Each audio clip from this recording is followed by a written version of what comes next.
A broca que vai furar o universo chegou! O Zé Gotinha, amigo de todo mundo, merece ser mais querido pelos fãs.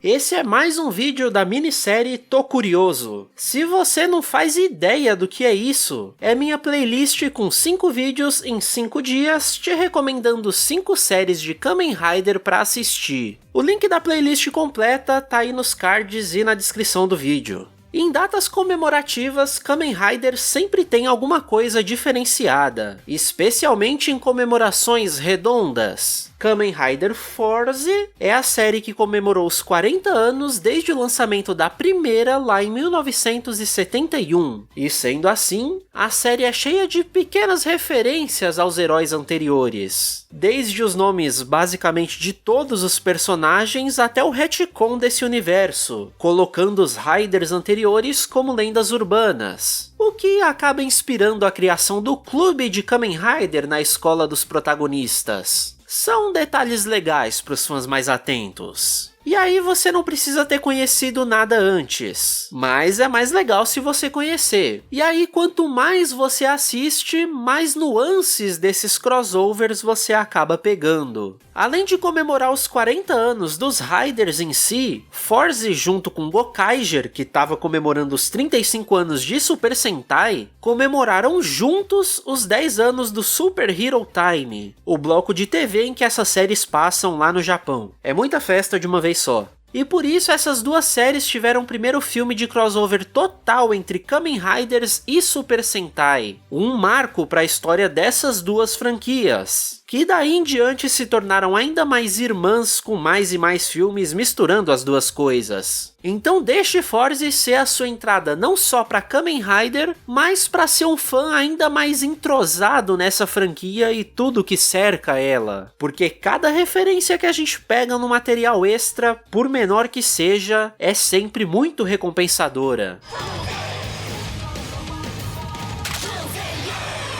Kamen Rider Force, lançado em 2011, é a 13ª série do período Heisei de Kamen Rider, e como eu já disse, comemora os 40 anos da franquia toda. Além disso, como é bem óbvio pela temática do espaço na série, ela também comemora os 50 anos desde que o primeiro ser humano foi ao espaço, o Yuri Gagarin, em 1961. Sendo assim, o tema da série é total inspirado por ciências astronômicas, indo desde o Rider Foguetinho aos vilões inspirados por constelações do Zodíaco. Essa é a série para você se apegar aos personagens e não querer se despedir deles ao final. Aqui a gente vai acompanhar a escola Amanogawa, com uma pegada bem vida escolar e coisas de jovem mesmo. É uma série totalmente good vibes, sorrisos, bom humor e diversão. É perfeita para assistir com o cérebro desligado, no bom sentido. Apesar de ter seus mistérios, dramas e twists, a história é bem simples e direta de se acompanhar. Essa temática adolescente escolar já é familiar para qualquer ser humano, especialmente se você consegue reconhecer os papéis clássicos dos personagens nesse tipo de história. E por isso eu posso dizer que Force funciona muito bem como uma transição entre séries mais tradicionais e o tokusatsu, especialmente para quem ainda estranha um pouco essas mudanças. Toda essa carona padrão de teenage drama funciona muito bem misturado aos monstros e heróis japoneses. A história começa com o maior clichê de histórias escolares, o protagonista chegando como um aluno novo nessa turma. Kisaragi Gentaro não usa o uniforme da escola, tem o cabelo e o estilo clássico de um delinquente japonês, mas é um amor de pessoa. Ele é super extrovertido e gostável, e tem como sonho se tornar um amigo de todo mundo que ele encontra. E por isso a primeira cena dele já foi pulando da clássica ponte da Toei, caindo no clássico rio da Toei, pra pegar uma cartinha de amor que o Kengo recusou, porque coisas de jovens. O Kengo é um dos vários personagens que a gente vai acompanhar por aqui, só que ele é mais aquele tipo de aluno desinteressado por tudo, porque na real ele tem outras coisas para se preocupar. Durante o intervalo das aulas, a gente tem ainda mais clichês escolares. Todos os grupinhos clássicos, cada um nas suas mesas, sem se misturar, toda aquela coisa das castas sociais escolares, apresentadas de um jeito bem cômico mesmo. O coração de Forze vai estar em justamente pouco a pouco esses grupos começarem a se misturar porque o Gentaro une todos eles.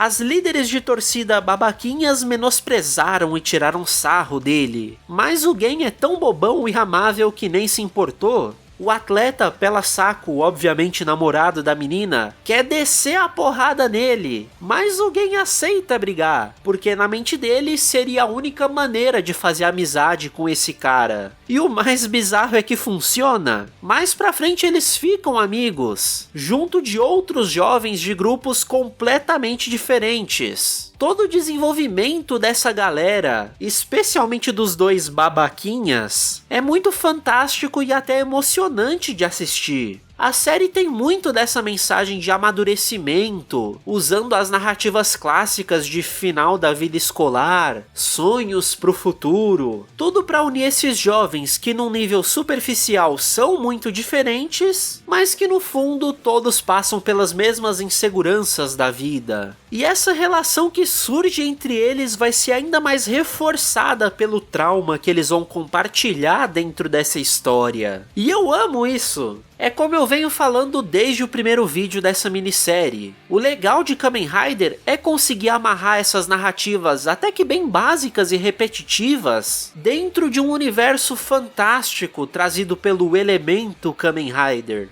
A briga entre o Gen e o Shun foi interrompida por uma nebulosa com um padrão de constelação, um dos monstros da série, que o Kengo e a Yuki reconheceram como um dos Zodiarts, jogando a gente finalmente dentro do plot central dela. 17 anos antes do que a gente vê na série, uma base lunar explodiu e os astronautas que estavam lá saíram correndo pro módulo lunar para tentar voltar para a Terra. Mas um deles tem algo esquisito e deixa o outro abandonado por lá. Nos tempos atuais, essa base tem uma ligação direta com a escola, através de um portal num armário. Mais pra frente eles até explicam o porquê disso, junto com a origem desses monstros e do sistema de Kamen Rider feito para derrotar eles. Supostamente o Kengo deveria ser esse Rider, mas ele tem uma saúde muito frágil, então quem vai usar o cinto é o próprio Gen. E a personalidade dele desde o começo já indicava pra gente que ele tinha tudo pra ser o herói da história. Mesmo depois de apanhar dos atletas minutos antes, ele foi o único que ficou pra trás durante o ataque do monstro pra garantir que todo mundo ia fugir. E a Yuki ensinando ele a se transformar é ainda melhor, com um dos henshins mais icônicos da franquia. Forze é muito gostosinho de assistir, é um sorriso atrás do outro.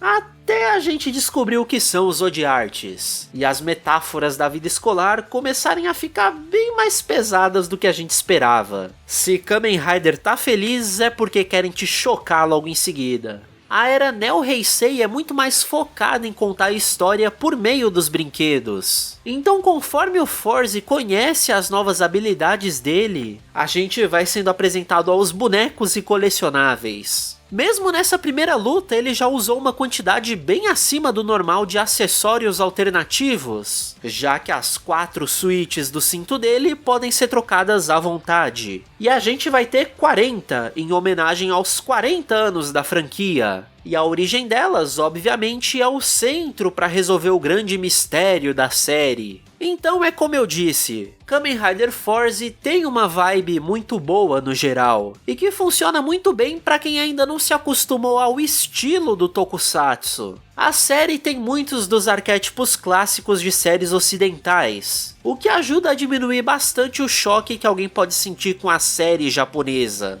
E aí, claro, em cima disso tudo, vem os elementos de Kamen Rider e seus brinquedos para construir toda a história. Aos poucos a gente vai descobrindo mais e mais segredos envolvendo esses poderes. Os vilões, a própria escola e os estudantes dela, como tá tudo sendo manipulado por uma galera que tem motivos pra acreditar em astrologia. Então essa série é uma boa porta de entrada e uma porta de expansão melhor ainda pra todo esse universo de Kamen Rider. Sendo bem leve no início, se mantendo muito bem no meio e não deixando nada a desejar no final. A graduação deles é de chorar, sério. E eu não falo isso só por ser professor e ter uma coisa especial por histórias com temática escolar, tá? Então, ficando nesse tema de séries comemorativas, você pode assistir Kamen Rider Revice, a série atual que ainda tá saindo semanalmente. Ela tá comemorando 50 anos da franquia como um todo, fazendo referências bem de leve, assim como Force fez. São formas e armas inspiradas pelos Riders anteriores, já que o cientista que desenvolve elas é fã dos heróis do passado. E mesmo se a gente tirar essa camada comemorativa, Revice tá sendo um dos melhores Riders que eu já assisti. Recomendo pra caramba. E claro, a gente tem Decade e Zio, as séries comemorativas de 10 e 20 anos do período Heisei em específico. Decade na época dele tomou muito hate pela maneira como fez as referências, trazendo os universos alternativos, trocando alguns atores e reescrevendo os plots das séries. Mas hoje em dia eu vejo que foi um hate completamente desnecessário. Zio, por outro lado, a ideia da série é ser uma sequência direta de todos os Riders Heisei. Então a cada episódio, você toma spoilers que acabam com as séries anteriores caso você não tenha visto. Zio é o único Rider com pré-requisito, então só assista depois de assistir todo o resto. Por isso veja Force, ou qualquer outra série que foi ou não referenciada por ela. O universo é o limite. Go